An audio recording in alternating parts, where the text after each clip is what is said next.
Bismillahirrahmanirrahim. Assalamualaikum warahmatullahi wabarakatuh. Sahabat sekalian yang dimuliakan oleh Allah Subhanahu wa taala.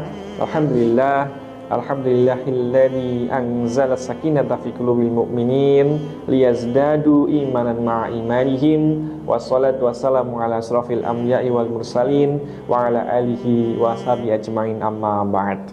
Puji syukur tak henti-hentinya mari kita panjatkan kehadirat Allah Subhanahu wa ta'ala yang sore hari ini atas nikmat-nikmatnya kita dapat bermuhajahah, berkumpul bersama di media yang kita cintai ini.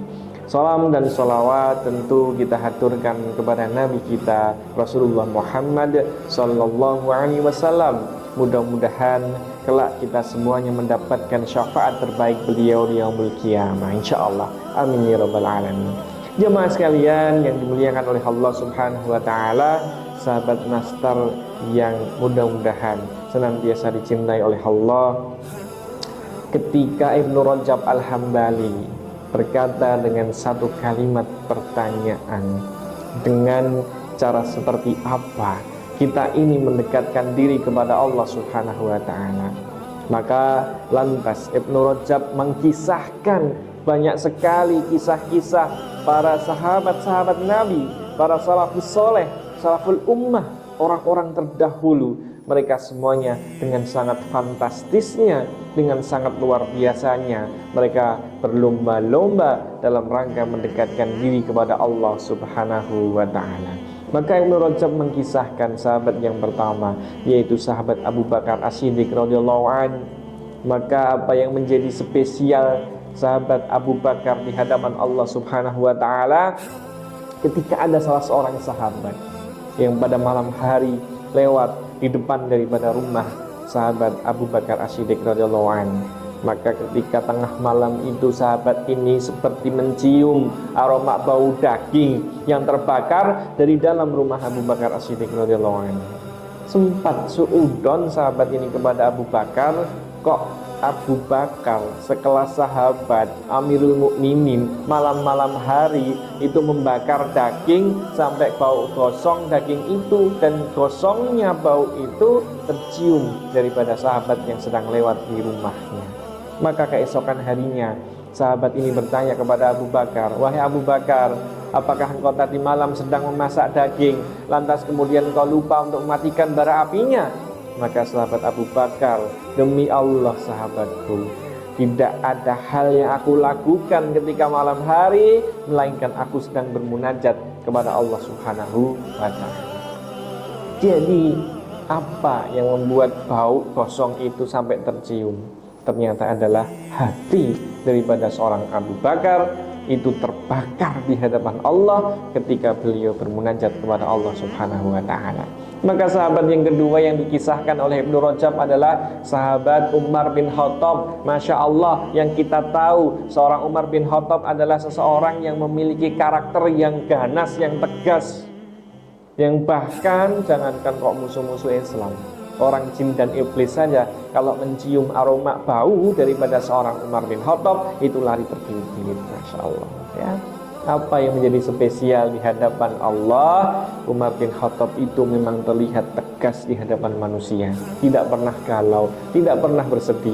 Tetapi di hadapan Allah Subhanahu wa ta'ala, seorang Umar bin Khattab ini adalah orang yang paling cengeng.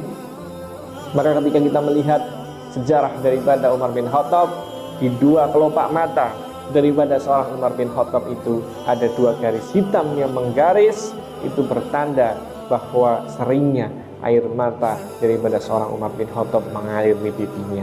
Bagaimana ketika kita melihat ibrah kisah daripada seorang Imam Asy-Syafi'i, ketika ditanya, wahai Imam Asy-Syafi'i, dengan cara seperti apa engkau mendekatkan diri kepada Allah Subhanahu wa ta'ala? Maka apa jawaban dari Imam Asy-Syafi'i? Ya Allah, Masya Allah, luar biasa. Imam Asy-Syafi'i mengatakan, dari setelah selesai ba'da Isya kemudian menjelang subuh, Imam Asy-Syafi'i senantiasa melaksanakan sholat malam semalaman suntuk. Bahkan ketika sholat malam semalaman suntuk, Imam Asy-Syafi'i senantiasa menghatamkan Al-Quran dalam bacaannya. Masya Allah, luar biasa. Bagaimana cara mendekatkan seorang Imam Asy-Syafi'i di hadapan Allah Subhanahu wa ta'ala. Ada ulama yang lain, Imam Ahmad, yang tidak kalah luar biasanya. Ketika ditanya, wahai Imam Ahmad, dengan cara seperti apa engkau Imam Ahmad mendekatkan diri kepada Allah?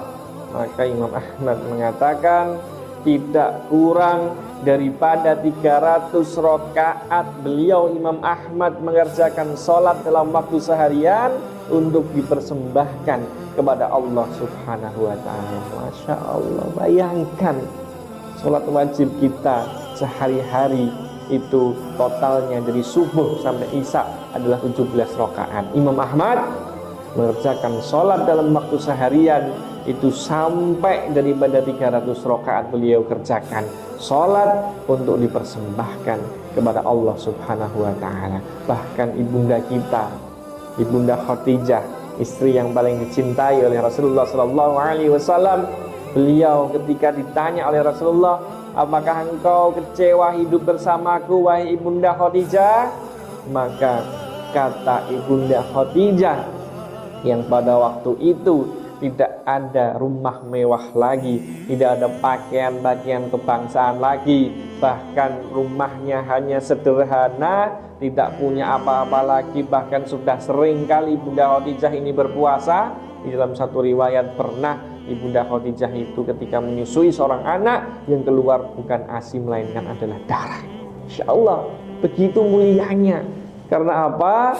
Karena Ibunda Khadijah karena ingin dekat-dekat dengan Allah dan Rasulnya. Maka pada waktu itu Ibunda Khadijah mengatakan kepada Rasulullah SAW, tidak ada kekecewaan sedikit pun di dalam hatiku wahai Rasulullah, karena aku telah hidup bersama Allah dan Rasulnya. Maka ma'asyiral muslimin, sahabat Nastar yang dimuliakan oleh Allah Subhanahu wa ta'ala, bagaimana kisah-kisah para sahabat salafus soleh, salaful ummah, mereka semuanya berlomba-lomba dalam rangka mendekatkan dirinya kepada Allah. Maka di bulan Ramadan, di hari ini, kita diberi kesempatan oleh Allah untuk bertemu dan hidup menjalani bulan suci Ramadan.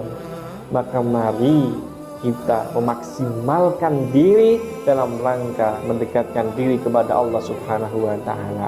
Dengan fisik kita perbanyak ibadah-ibadah, perbanyak sholat-sholat, perbanyak daripada mendengarkan kajian-kajian di tempat-tempat yang barangkali itu kita sukai. Dengan harta kita, bagaimana kita memaksimalkan sedekah kita, karena tidak mungkin kita akan seperti daripada Ibunda Khadijah. Tidak mungkin kita akan seperti daripada sahabat-sahabat yang lain, Abu Bakar As-Siddiq, Umar ibn Khattab, Imam Asy-Syafi'i, Imam Ahmad. Sungguh kita jauh daripada beliau-beliau ini. Tetapi mari, apa yang kita miliki, potensi hari ini yang kita miliki, apapun itu, dengan rizki kita bisa berbagi, dengan tenaga kita bisa membantu, dengan pikiran kita bisa curahkan, apapun tentu itu akan sangat bernilai di sisi Allah Subhanahu wa ta'ala. Karena semakin dekat kita dengan Allah, maka tidak lain dan tidak bukan balasannya adalah surganya Allah Subhanahu wa ta'ala. Mudah-mudahan sahabat Nastar yang dimuliakan oleh Allah, kita termasuk bagian hamba-hamba Allah yang tidak menyia-nyiakan Ramadan kali ini. Maka mari kita memaksimalkan ibadah-ibadah kita agar kita semakin dekat dengan Allah Subhanahu wa ta'ala. Barakallahu fikum, wabillahi taufiq wal hidayah, walidha wal inayah, fastabiqul khairat. Wassalamualaikum warahmatullahi wabarakatuh.